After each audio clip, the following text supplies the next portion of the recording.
Hello साथियों, कैसे हो आप सभी। मैं अरविंद्र एक बार फिर से आप सभी साथियों का अपने परिवार हर क्लासेस 24 में आपका स्वागत करता हूं।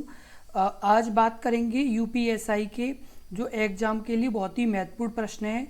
आपके संविधान के प्रीवियस ईयर के प्रश्न जो आपके यानी एग्ज़ाम के लिए बहुत ही ज़रूरी प्रश्न हैं।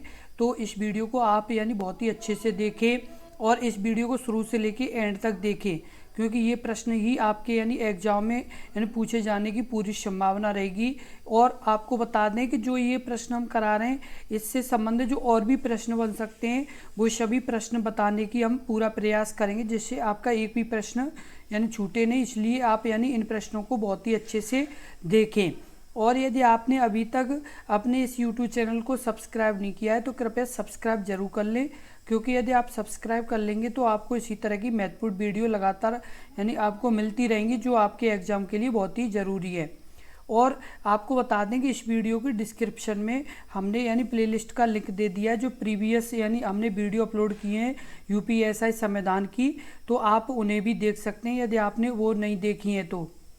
अब जैसे बात कर लेते पहला प्रश्न है आपका, निम्नलिखित में से किसको मौलिक अधिकार से कानून अधिकार में परिवर्तित किया गया है।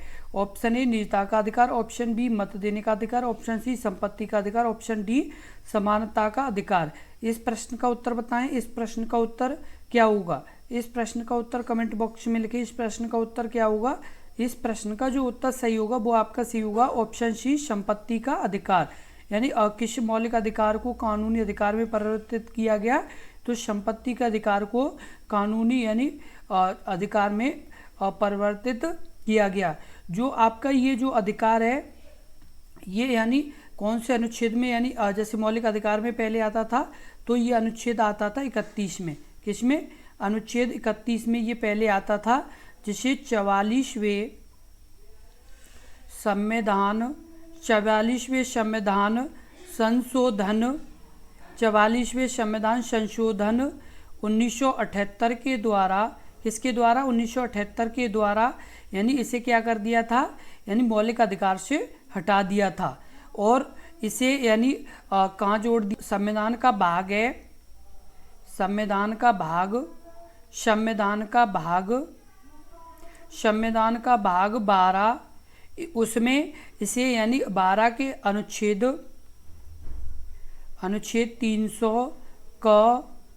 300 क में जोड़ दिया गया और ये इसे एक विधिक अधिकार बना दिया गया।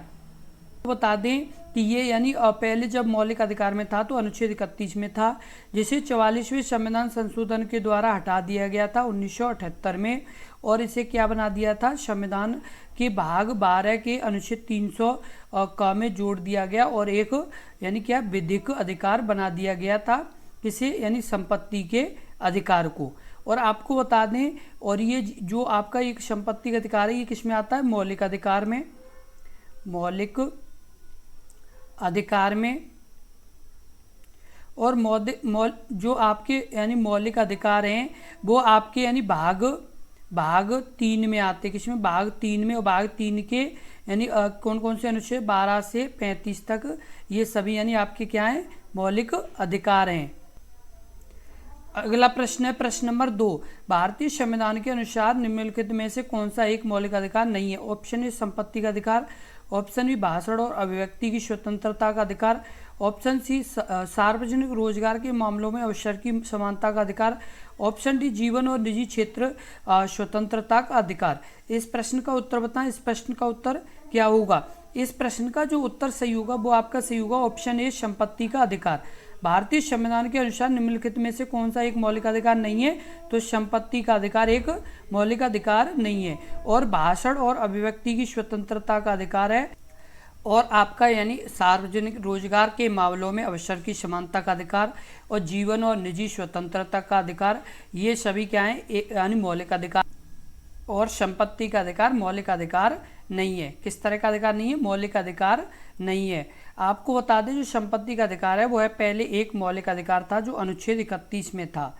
किसमें? अनुच्छेद 31 में था, जिसे 44वें संविधान संशोधन के द्वारा 1978 में हटा दिया गया था। किसके द्वारा? संविधान के 44वें संविधान संशोधन के द्वारा, यानी 1978 में इसे हटा दिया गया था और इसे जोड़ दिया गया था भाग 12 के 300 क में।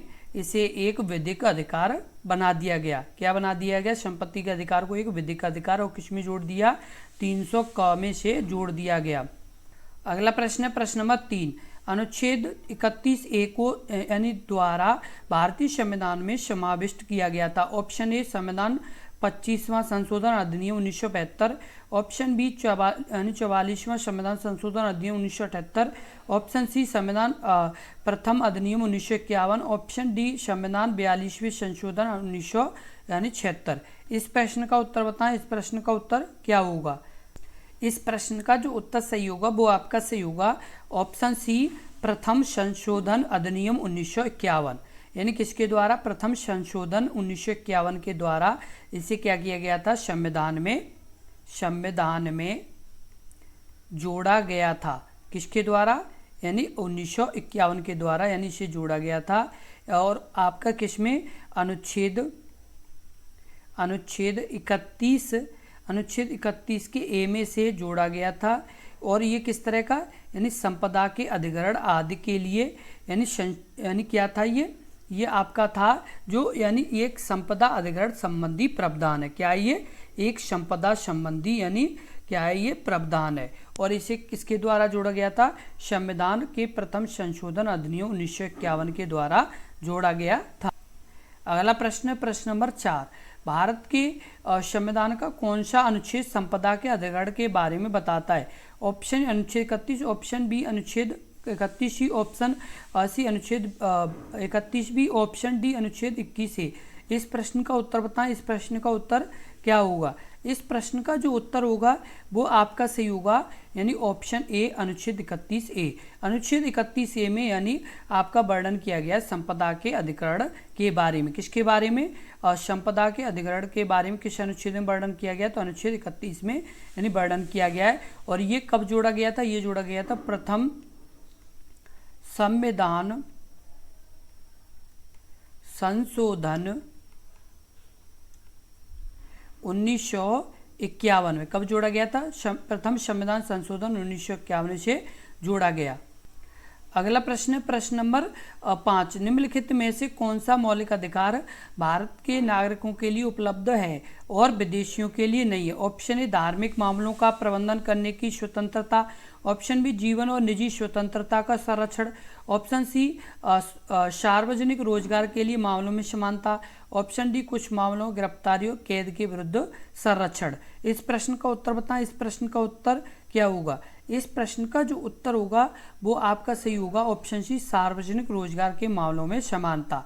यानी कौन सा मौलिक अधिकार जो भारत के नागरिकों के लिए उपलब्ध है लेकिन विदेशियों के लिए नहीं उपलब्ध है? तो सार्वजनिक रोजगार के मामलों में समानता ये उपलब्ध नहीं है। जैसे आपको यानी बता दें कि जो आपके यानी जैसे केवल यानी नागरिकों को प्राप्त यानी मौलिक अधिकार हैं वो कौन कौन से हैं जो आपके यानी सबसे ज़्यादा जैसे महत्वपूर्ण हैं? तो जो महत्वपूर्ण है सबसे पहले आपका है आपका यानी धर्म मूल वंश, धर्म मूल वंश, लिंग जाति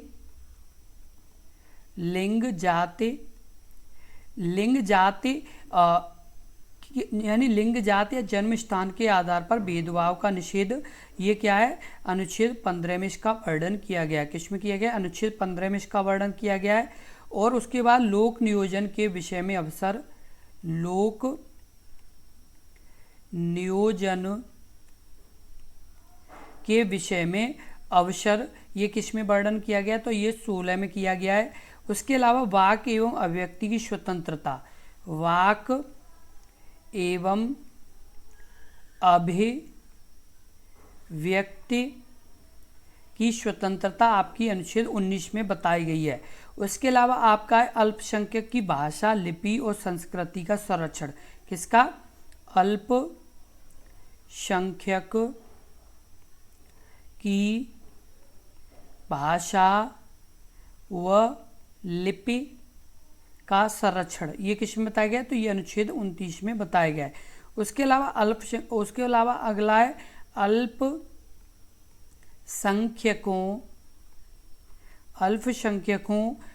का शैक्षणिक संस्थान की स्थापना और प्रशासन का अधिकार। ये किस में बताया गया? तो ये आपका बताया गया अनुच्छेद 30 में। आपको बता दें जो केवल नागरिकों को यानी जो मौलिक अधिकार हैं वो कौन कौन से, जो यानी जो मतलब आपके मेन यानी मौलिक अधिकार हैं वो आपके जैसे धर्म, मूल, वंश, लिंग, जाति या जन्म स्थान के आधार पर भेदभाव का निषेध, ये अनुच्छेद 15 में जो ये यानी किसके लिए यानी। उसके अलावा आपके यानी अनुच्छेद आपके यानी 16 में लोक नियोजन के विषय में अवसर की समानता। उसके अलावा आपका यानी अगला है वाक एवं अभिव्यक्ति की स्वतंत्रता, अनुच्छेद 19। उसके अलावा आपका अल्पसंख्यक की यानी लिपि और भाषा। उसके बाद ये अनुच्छेद 29 में। उसके बाद अनुच्छेद 30 में आपका बताया गया है आपके अल्पसंख्यकों के शैक्षणिक संस्थानों की स्थापना और प्रशासन का अधिकार, ये आपके अनुच्छेद 30 में बताया गया है। अगला प्रश्न है प्रश्न नंबर 6। भारतीय संविधान का कौन सा अनुच्छेद मौलिक अधिकारों का संवैधानिक उपचार प्रदान करता है? ऑप्शन ए अनुच्छेद यानी 136, ऑप्शन बी अनुच्छेद 142, ऑप्शन सी अनुच्छेद 32, ऑप्शन डी अनुच्छेद 14। इस प्रश्न का उत्तर बताएं। इस प्रश्न का उत्तर क्या होगा? इस प्रश्न का जो उत्तर सही होगा वो आपका सही होगा ऑप्शन सी अनुच्छेद 32। अनुच्छेद 32 यानी मौलिक अधिकारों का संवैधानिक उपचार प्रदान करता है। और आपको बता दें इसमें यानी कुछ महत्वपूर्ण जो रिटें यानी जो अनुच्छेद 32 में, इसमें अनुच्छेद यानी 32 में यानी बहुत ही महत्वपूर्ण यानी रिट से संबंधित जो प्रश्न आपका बनता है उसके बारे में भी बात कर लें, जो संवैधानिक उपचारों के लिए यानी उच्चतम न्यायालय के द्वारा लागू की जाती हैं उन रिटों के बारे में, क्योंकि ये यानी बहुत ही मोस्ट इम्पोर्टेंट प्रश्न बनता है। तो आपको बता दें कौन कौन सी जो रिटें हैं वो इसके द्वारा यानी लागू की जाती हैं। तो सबसे पहली है आपकी बंदी प्रत्यक्षीकरण। कौन सी? बंदी प्रत्यक्षीकरण। कौन सी? बंदी प्रत्यक्षीकरण यानी पहली है। दूसरी आपकी है आपकी दूसरी रिट है परमादेश। तीसरी आपकी है वो आपकी है प्रतिषेध। उसके अलावा आपकी यानी चौथी है आपकी वो है अधिकार प्रच्छा। और पांचवी जो है वो है उत्प्रेषण। पांचवी कौन सी है? उत्प्रेषण। ये आपकी क्या है? 5 यानी महत्वपूर्ण रिटें जो आपके अनुच्छेद 32 में ये यानी उच्चतम न्यायालय क्या करता है, इन्हें लागू करता है जब उसे जरूरत पड़ती है तब। जिसमें आपकी यानी कौन कौन सी रिटें? बंदी प्रत्यक्षीकरण, आपकी दूसरी है परमादेश, तीसरी प्रतिषेध और चौथी है अधिकार प्रच्छा और पांचवी उत्प्रेषण। ये 5 रिटें यानी कौन जारी करता है? तो उच्चतम न्यायालय। और किस अनुच्छेद के तहत? तो 32 अनुच्छेद के तहत यानी करता है। अगला प्रश्न है प्रश्न नंबर 7 के बिना मौलिक अधिकार का कोई मूल्य नहीं होगा। ऑप्शन ए शोषण के विरुद्ध, ऑप्शन बी संवैधानिक उपचारों का अधिकार, ऑप्शन सी स्वतंत्रता का अधिकार या ऑप्शन डी नेता का अधिकार। इस प्रश्न का उत्तर बताएं। इस प्रश्न का उत्तर क्या होगा? इस प्रश्न का उत्तर बताएं। इस प्रश्न का उत्तर क्या होगा? इस प्रश्न का जो उत्तर सही होगा वो आपका सही होगा ऑप्शन बी संवैधानिक उपचारों का अधिकार। संवैधानिक उपचारों के अधिकार के बिना मौलिक अधिकार का कोई मूल्य नहीं होगा। क्या नहीं होगा? यानी कोई मूल्य नहीं होगा, क्योंकि जो मौलिक अधिकार हैं यदि उनमें कोई भी व्यक्ति को जैसे उनके मौलिक अधिकार का हनन होता है तो वो अपने संवैधानिक उपचारों के लिए अनुच्छेद 32 का यानी प्रयोग करते हुए वो उच्चतम न्यायालय में जा सकते हैं, जहां पर अपना यानी न्याय मांग सकते हैं जो उनके मौलिक अधिकार का जैसे हनन हो रहा है उसके लिए। और आपको बता दें कि इस अधिकार के बिना यानी वास्तव में क्या है, मौलिक अधिकारों का कोई यानी औचित्य नहीं है और कोई भी यानी महत्व नहीं होगा, क्योंकि जैसे कोई व्यक्ति यदि किसी को मौलिक अधिकार मिला हुआ है और यदि उसे मौलिक अधिकार में कोई यदि परेशान कर रहा है या कोई उसके मौलिक अधिकार को जैसे क्या कर रहे हैं कि मौलिक अधिकार का हनन कर रहे हैं, तो उसके लिए वो यानी कहाँ जा सकते हैं, उच्चतम न्यायालय या मतलब उच्च न्यायालय में जा सकते हैं, जो आपके यानी अनुच्छेद 32 के तहत यानी वो कहाँ जा सकते हैं, उच्चतम न्यायालय में जा सकते हैं। और डॉक्टर अंबेडकर के अनुसार अनुच्छेद यानी 32 को, किसको, डॉक्टर अंबेडकर के अनुसार, डॉक्टर अंबेडकर के अनुसार अनुच्छेद 32 संविधान की आत्मा है। क्या है, संविधान की आत्मा है। क्या है, संविधान की आत्मा है। क्या, यानी जो अनुच्छेद 32 है वो doctor Ambedkar and doctor BR Ambedkar के अनुसार संविधान की आत्मा है। ये भी आपका एक मोस्ट इम्पोर्टेंट प्रश्न बनता है कि संविधान की आत्मा यानी कौन से अनुच्छेद को कहा जाता है, तो 32 को कहा जाता है। दूसरा, अनुच्छेद 32 को किसने संविधान की आत्मा कहा, तो डॉक्टर BR अंबेडकर ने अनुच्छेद 32 को संविधान की आत्मा कहा। अगला प्रश्न, प्रश्न नंबर 8, निम्नलिखित में से किस अधिकार को डॉक्टर BR अंबेडकर के ने संविधान का हृदय और आत्मा का यानी आत्मा कहा था। ऑप्शन ए धार्मिक स्वतंत्रता का अधिकार, ऑप्शन बी संपत्ति का अधिकार, ऑप्शन सी समानता का अधिकार, या ऑप्शन डी संवैधानिक उपचार का अधिकार। इस प्रश्न का उत्तर बताएं। इस प्रश्न का उत्तर क्या होगा, इस प्रश्न का उत्तर कमेंट बॉक्स में लिखें। इस प्रश्न का उत्तर क्या होगा, इस प्रश्न का जो उत्तर सही होगा वो आपका सही होगा ऑप्शन डी संवैधानिक उपचार का अधिकार। डॉक्टर BR अंबेडकर ने संविधान का हृदय और आत्मा किसे कहा, संवैधानिक के यानी उपचार को कहा था। और जो ये संवैधानिक उपचार का अधिकार है ये अनुच्छेद 32 में आता है। किस में आता है, अनुच्छेद 32 में ये आता है। और जैसे जो ये यानी संविधान की आत्मा किसने कहा, तो डॉक्टर BR अंबेडकर ने कहा था। और उनका कथन है, यदि मुझसे पूछा जाए, क्या, यदि मुझसे पूछा जाए कि संविधान में कौन से अनुच्छेद को सबसे महत्वपूर्ण यानी है जिसके बिना यह संविधान शून्य हो जाएगा, तो मैं इसके सिवाय किसी दूसरे अनुच्छेद का नाम नहीं लूँगा। ये बात किसने कही थी, ये कही थी आप यानी डॉक्टर, किसने, डॉक्टर BR अंबेडकर ने।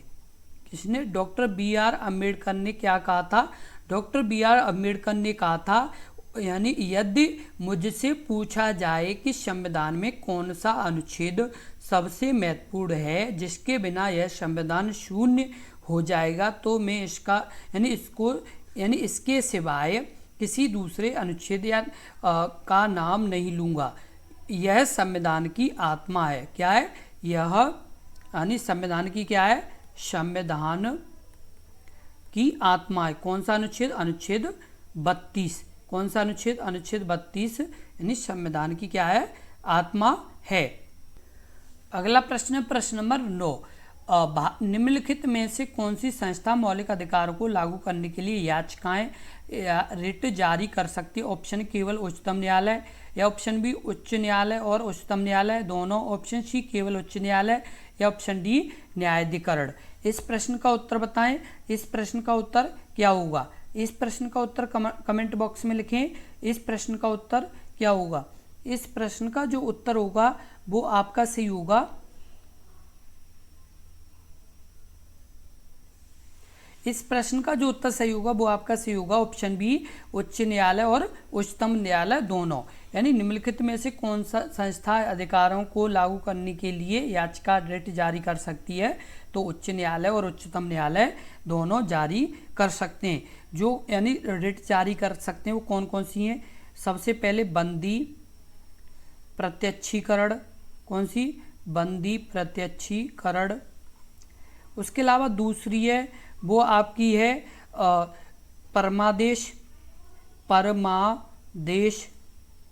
तीसरी है वो आपकी है, तीसरी उत्प्रेषण, उत्प्रेषण। और जो चौथी है वो आपकी है चौथी प्रतिषेध,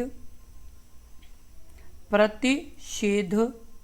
और पांचवी है वो आपकी कौन सी है, पांचवी है वो आपकी है अधिकार प्रच्छा। क्या है, अधिकार परीक्षा, ये 5 क्या है, रिट हैं। इन्हें यानी उच्च न्यायालय या उच्चतम न्यायालय क्या कर सकते हैं, लागू कर सकते हैं।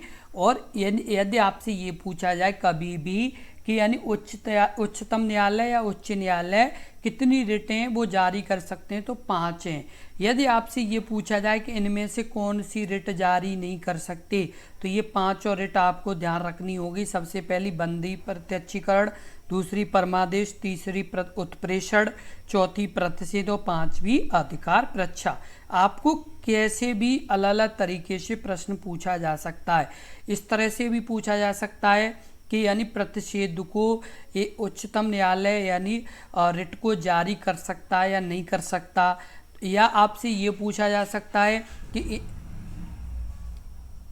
इनमें से कौन सी रिट को उच्चतम न्यायालय जारी कर सकता है, या आपसे ये पूछा जा सकता है इनमें से कौन सी रिट को उच्चतम न्यायालय जारी नहीं कर सकता है। तो अलग अलग तरीके से आपसे प्रश्न पूछा जा सकता है। अगला प्रश्न, प्रश्न नंबर 10, निम्नलिखित संस्थानों में से बंदी प्रत्यक्षीकरण यानी हैबियस कॉर्पस याचिका जारी करने का अधिकार है। ऑप्शन ए जिला न्यायालय, ऑप्शन बी लोक अदालत, ऑप्शन सी ग्राम न्यायालय, ऑप्शन डी उच्च न्यायालय। इस प्रश्न का उत्तर बताएं। इस प्रश्न का उत्तर क्या होगा? इस प्रश्न का जो उत्तर होगा वो आपका सही होगा ऑप्शन डी उच्च न्यायालय। जो बंदी प्रत्यक्षीकरण हैबियस कॉर्पस याचिका है वो कौन जारी कर सकता है? उच्च न्यायालय जारी कर सकता है। और ये जो आपकी बंदी प्रत्यक्षीकरण में यानी मामले में सर्वोच्च न्यायालय के पास संविधान अनुच्छेद 32, कौन सा? संविधान अनुच्छेद 32 और उच्च न्यायालय, क्या?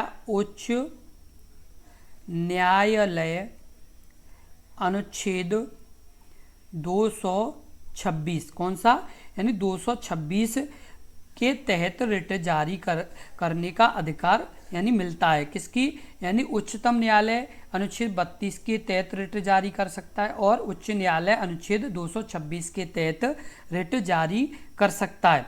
ये यानी किसी व्यक्ति को जबरन हिरासत में रखने के विरुद्ध होता है। किसके विरुद्ध? यानी किसी भी जैसे व्यक्ति, जैसे जो बंदी प्रत्यक्षीकरण है वो यानी किसके लिए होता है? यह किसी व्यक्ति को जबरन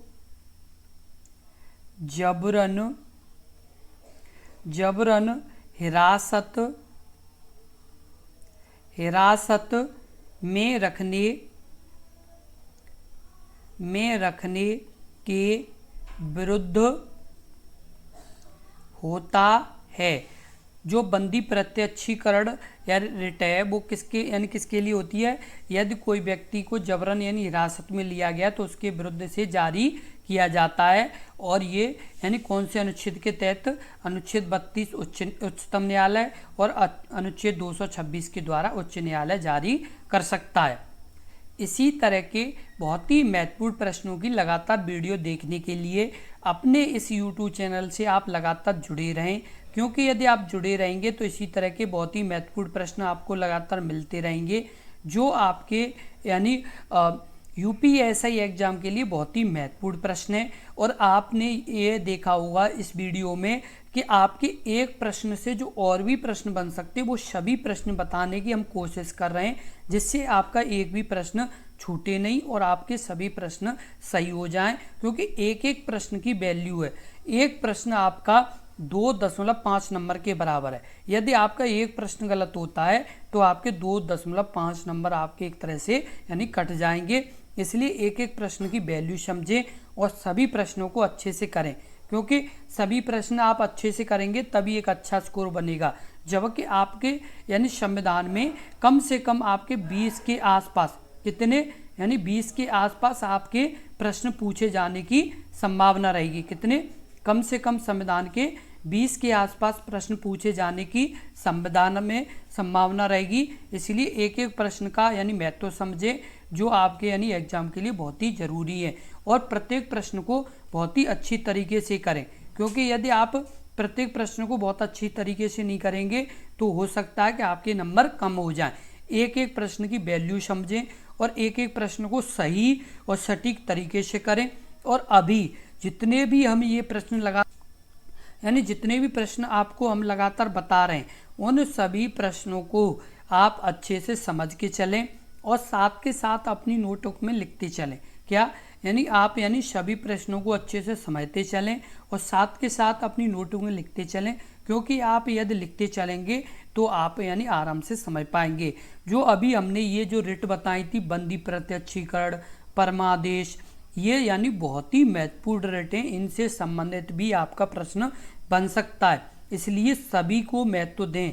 आपका इसमें हमने जो एक प्रश्न डिस्कस किया कि संविधान की आत्मा अनुच्छेद 32 को किसने कहा, या अनुच्छेद 32 को संविधान की आत्मा किसने कहा था। अलग अलग प्रकार से बहुत से प्रश्न और भी बन सकते हैं, वो सभी प्रश्न हम आपको समझाने की कोशिश कर रहे हैं। इसलिए प्रत्येक प्रश्न को महत्व दें और लगातार आप अपने इस YouTube चैनल से जुड़े रहें, क्योंकि यदि आप जुड़े रहेंगे तो इस तरह के आपको लगातार महत्वपूर्ण प्रश्न मिलते रहेंगे, क्योंकि इन प्रश्नों का बहुत ही महत्व है। इसलिए आप लगातार जुड़े रहें और इस वीडियो को ज़्यादा से ज़्यादा शेयर करें, क्योंकि यदि आप शेयर करेंगे तो और भी अभ्यर्थी अपने इस परिवार से जुड़ेंगे।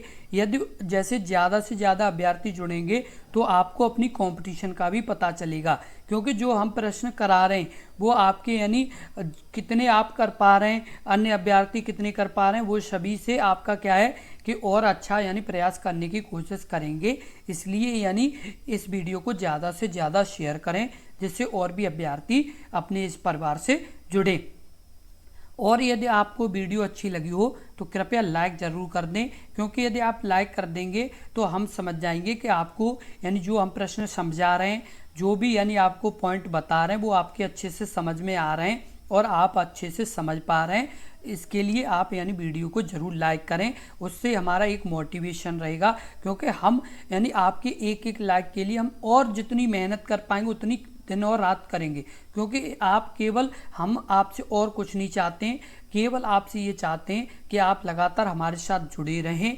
और आपको कोई चीज़ समझ में ना आए तो आप कमेंट बॉक्स में कमेंट करें, हम आपको पूरी जानकारी देंगे, केवल आपको सिलेक्शन मिले। हमारा यही उद्देश्य है कि आपके कंधों पर 2 स्टार हों, और आपको हम जब तक मेहनत करते रहेंगे, जब तक आपको 2 स्टार मिल नहीं जाते, तब तक हम दिन और रात मेहनत करते रहेंगे। धन्यवाद।